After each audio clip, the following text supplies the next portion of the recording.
స్వచ్ఛత అంటే నందిని. నందిని పాలు మరియు పెరుగు. నందిని మిల్క్ సమర్పించు ఉగాది స్పెషల్ ఎపిసోడ్ కి స్వాగతం. సుమన్ టీవీ ప్రేక్షకులందరికీ ఉగాది శుభాకాంక్షలు. రమగారు మీకు కూడా ఉగాది శుభాకాంక్షలు అండి. ఉగాది శుభాకాంక్షలు జయ.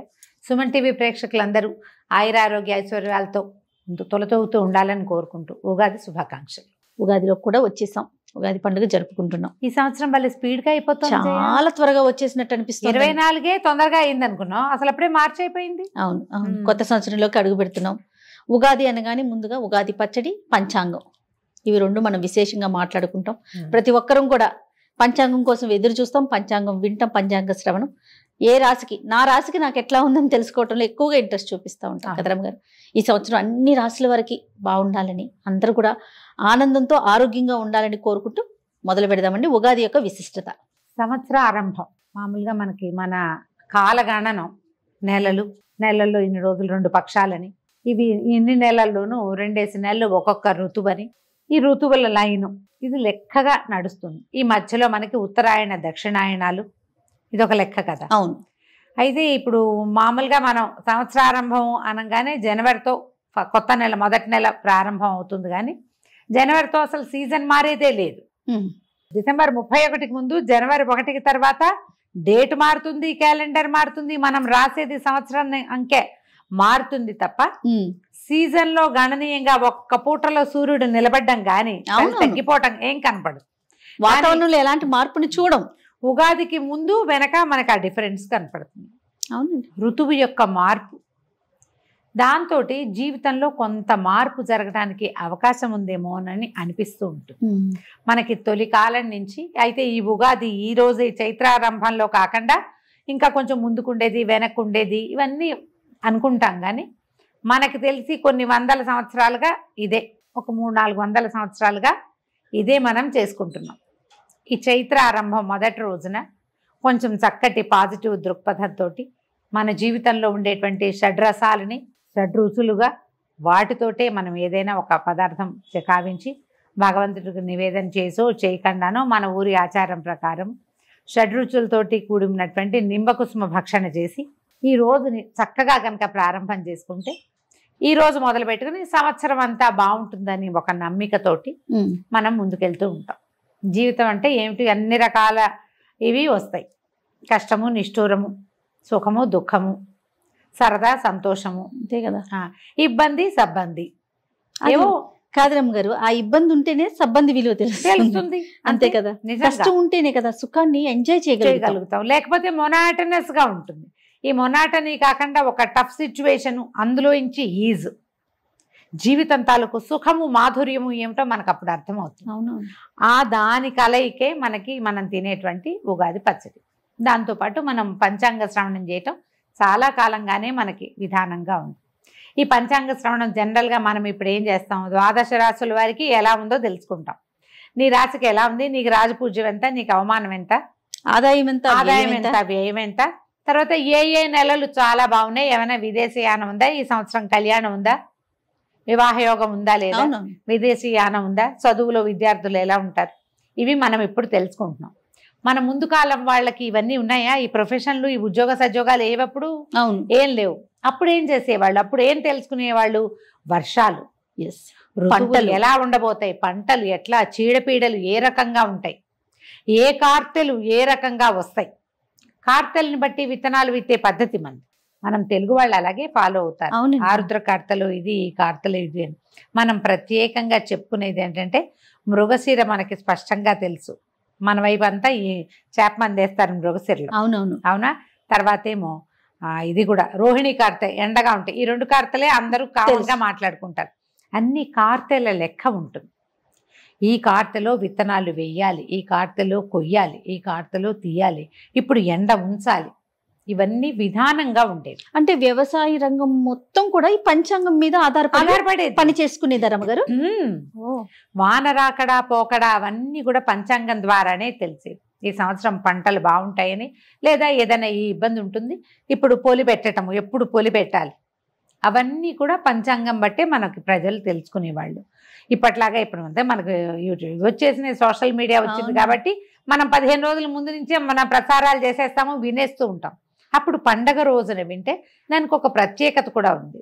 ఏ రోజునైతే మనకి ఉగాది ప్రారంభం అవుతుందో అంటే ఈ ఉగాది ఉషస్సు వచ్చే చైత్రమాసపు శుద్ధపాడ్యమి రోజునే, పండగ రోజునే కనుక మనం ఈ పంచాంగ శ్రవణం చేస్తే అది వినడం వల్ల భక్తి శ్రద్ధలతోటి దాని యందు ఆస్థతోటి వినటం వల్ల మన కర్మలు కొంచెం క్షయమవుతాయని కూడా మనం నమ్మేవాళ్ళు. ఓహో. ఏదైనా దురదృష్టకర సంఘటనలు జరిగే అవకాశం ఉందనుకో, దాని ఇంపాక్ట్ తగ్గుతుంది. అందుకని పసిపిల్ల బాలాది ప్రతి వాళ్ళు ఉగాది పంచాంగ శ్రవణం చేసేవాళ్ళు. ఊళ్ళో చిన్న చిన్న ఊళ్ళల్లో అయితే ఓ గురువుగారు మాస్టారు, ఓ తెలుగు మాస్టారు, లేకపోతే ఆ ఊరి పురోహితుడు, ఆ గుడి పూజారి గారు ఎవరైనా నలుగురిని చేర్చి ఒక రచ్చబండ దగ్గర, ఓ దేవాలయంలోనూ ఎక్కడో చోట ఉగాది పంచాంగ శ్రవణం చేసేవాళ్ళు. పురాతనమైన విధానం. మెల్లిగా ఊళ్ళు పెద్దవైనాయి. ఊళ్ళల్లో గురుగారులు, మాస్టర్లు, ఉపాధ్యాయులు ఎవరిదాన్ని వాళ్ళు వెళ్ళిపోతారు, ఎవరు ఉండరు. పుస్తకాలు వచ్చాయి, మన పంచాంగం మనమే చదువుకోవటం. సోషల్ మీడియా వచ్చాక ఏముంది, 7-8 మంది గురువుగారులు ఎవరి మొహం నచ్చితే వాళ్ళది మనం వినొచ్చు చక్కగా. అంతే. పండగ రోజున వినడం మంచిది. పంచాంగ శ్రవణం ముఖతః వినే అవకాశం ఉంటే మరీ మంచిది. మీకు అవకాశం ఉంటే కనుక అది వింటే ఏంటంటే మన గ్రహాలలో దోషాలు ఇబ్బంది ఉంటే అది పెద్దది అయిపోకుండా చిన్నది కొంత తగ్గుతుంది. మనం ఆ రోజే తెలుసుకుంటాం ఇవి చెయ్యాలి. గురువు బలంగా ఉన్నాడు, లేదా గురువు వీక్గా ఉన్నాడు, బుధుడు పలానా చోట ఉన్నాడు, శనిగ్రహం వల్ల ఈ సమస్య వస్తుంది తెలుస్తుందిగా. దానికి ఏదైనా ప్రతిక్రియ చేయాలని ఒక సంకల్పం కూడా కలుగుతుంది. జనరల్గా పండగ రోజున ఏదైనా సంకల్పం చేస్తే ఆ పని జరుగుతూ ఉంటుంది. అందుకని ఉగాది పండగ రోజున కొట్లాటలు గొడవలు పెట్టుకోకండి, పొట్లాడుకోవద్దు, ప్రతిదాన్ని చిలికి గాలివాన చేసుకోవద్దు. సంవత్సరానికి మొదటి రోజు ఈ రోజు బాగుంటే సంవత్సరం అంతా బాగుంటుందనే నమ్మకంతో ఉండండి. బాగుంటుంది అని నేను చెప్పట్లేదు, నమ్మకం మీరు నమ్మాలి అది. అందుకని ఇవాళ ప్రశాంతంగా ఉందాం, ఇవాళ చక్కగా మంచిగా వండుకుని తిందాం, నలుగురు స్నేహితుల్ని కలుద్దాం, నలుగురు చుట్టాలతో, పెద్దవాళ్ళతో, తాత మా అమ్మ మేనత్త వాళ్ళతోటి ఫోన్లలో అయినా 4 మంచి మాటలు మాట్లాడదాం. అమ్మా నాన్న కొంచెం సేవించుకుందాం, కాస్త ఏదైనా చదువుకుందాం, ఏదైనా కొత్తది నేర్చుకుందాం. ఏదైనా చదువుకోదలుచుకుంటే ఈ రోజున స్టార్ట్ చేసుకోవచ్చు. నేను కూడా యోగ వాసిష్టం మొదలు పెట్టాలనుకుంటున్నా. పుస్తకం తీసి పెట్టాం కానీ ఇంకా స్టార్ట్ చేయలే. ఉగాది నుండి దాంతోపాటు సౌభాగ్య భాస్కరం, ఆ 2 పుస్తకాలు ఉగాది నాడే స్టార్ట్ చేయాలని పుస్తకాలు రెడీగా పెట్టా. ఊరికే అప్పుడప్పుడు పేజీలు తిరగేసినా కానీ సాంగంగా మొదటి నుంచి స్టార్ట్ చేయాలి. ఏ కొత్త పుస్తకమైనా చదువుకోవచ్చు. మీ ఆలోచన ప్రకారం చేయండి. ఏదైనా మ్యూజిక్ ఇన్స్ట్రుమెంట్స్ నేర్చుకోదలుచుకున్న వాళ్ళు, కొత్త కోర్సుల్లో చేరదలుచుకున్న వాళ్ళు, వీళ్ళందరూ కూడా ఈ రోజున మొదలు పెట్టుకోవచ్చు. రోజు మంచిది కాబట్టి ఇట్లా స్టార్ట్ చేసుకోవచ్చు. మనం షడ్రుచులు అని చెప్పేటువంటి ఉప్పు, పులుపు, తీపి, కారం, చేదు, వగరు ఈ 6 రుచులతో కూడినటువంటి ఉగాది పచ్చడిని తీసుకోండి పొద్దున్నే. మీ ఊళ్ళల్లో, మీ ఇళ్లలో ఎలాంటి పద్ధతి ప్రకారం ఈ పచ్చడి చేస్తారు ఆ రకంగా తీసుకోండి. పొద్దున్నే లేవగానే అభ్యంగనం చేయండి.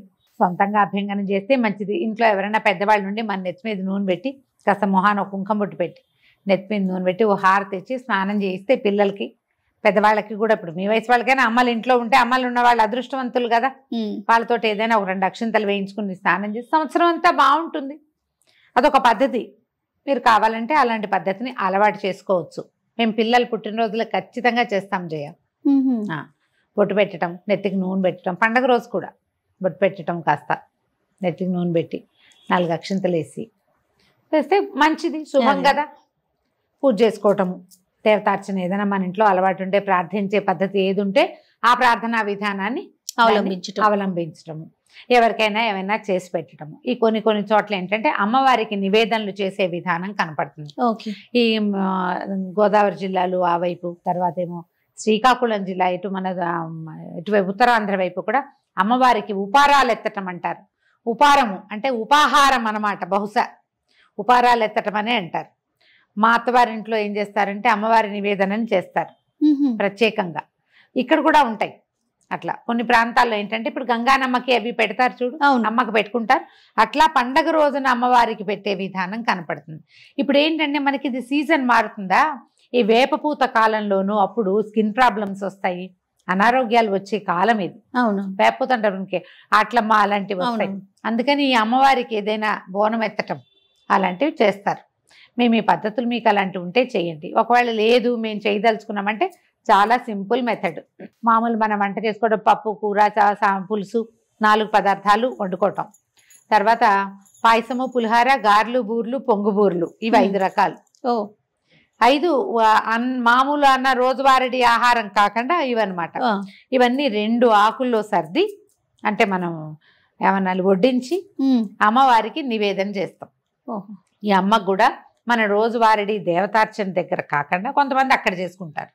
మా వాళ్ళు ఏం చేస్తారంటే ఒక గోడకి బొట్టు పెడతారు. 3 అదే పసుపు గుండ్రంగా రాసి 3 కుంకుమ గీతలు గీస్తారు, 4 బొట్లు పెడతారు. అది చూసేసరికి మనకు ఒక జేజ్ ఫీలింగ్ వస్తుంది. అక్కడ ఒక దీపారాధన చేసుకోవటము, వంట ఇంట్లో గోడ దగ్గర ఎక్కడైనా చేసుకోవచ్చు.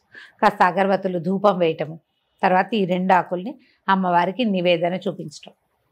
ఒక ఆకుని చాకలికి ఇస్తారు ఊళ్ళల్లో, అదొక అలవాటు ఉంటుంది. ఇళ్లలో బట్టలు ఉతికే అలవాటు ఉన్న వాళ్ళు ఉంటారు కదా, కొన్ని ఊళ్ళల్లో అవకాశం ఉంటే అట్లా ఇవ్వటం. ఎవరికైనా, మనకే పని వాళ్ళు ఉన్నారు లేదా వాచ్మెన్ ఉంటారు, ఎవరికైనా ఒక ఆకు మనం వడ్డించిన దాన్ని వాళ్ళనే ఇంట్లో పిలిచి భోజనం పెట్టగలిగారా మహత్తరంగా ఉంటుంది. ఆ ఆకు వడ్డన వాళ్ళకి. 2వ ఆకు గృహస్థు భోజనం చేయొచ్చు, గృహలక్ష్మి అయినా చేయొచ్చు, గృహస్థ అయినా చేయొచ్చు. ఇంకా అది నివేదన కింద అనమాట. ఇలా చేస్తారు. అలవాటు ఉంటే చేసుకోండి. ఈ ఉపారాలు ఎత్తడం కూడా అమ్మవారికి విశేషంగా చేసి అన్ని గారెలు, బూర్లు అవి చేసి 9 రకాలు కూడా పెడతారట. కొన్ని పద్ధతులు.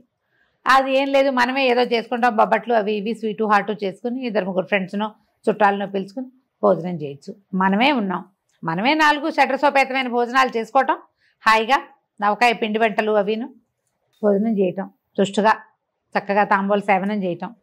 ఎవరైనా వీలైతే ఫ్రెండ్స్నో చుట్టాలనో బంధువులనో ఎవరో ఒకళ్ళ బంధు దర్శనం చేయండి, ఈ రోజున మంచిది అని చెప్తారు.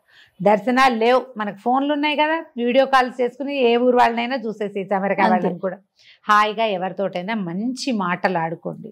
ఏదైనా కొత్త నిర్ణయం, మంచి నిర్ణయం తీసుకోండి. సరి అయిన ఆలోచన విధానాన్ని అవలంబిస్తూ ఈ ఉగాది పండుగని చక్కగా ముందుకు తీసుకెళ్దాం. తప్పకుండా రమ్మగారు. మరొకసారి ఉగాది శుభాకాంక్షలు రమ్మగారు. మీకు కూడా జయ, మరొకసారి ఉగాది శుభాకాంక్షలు.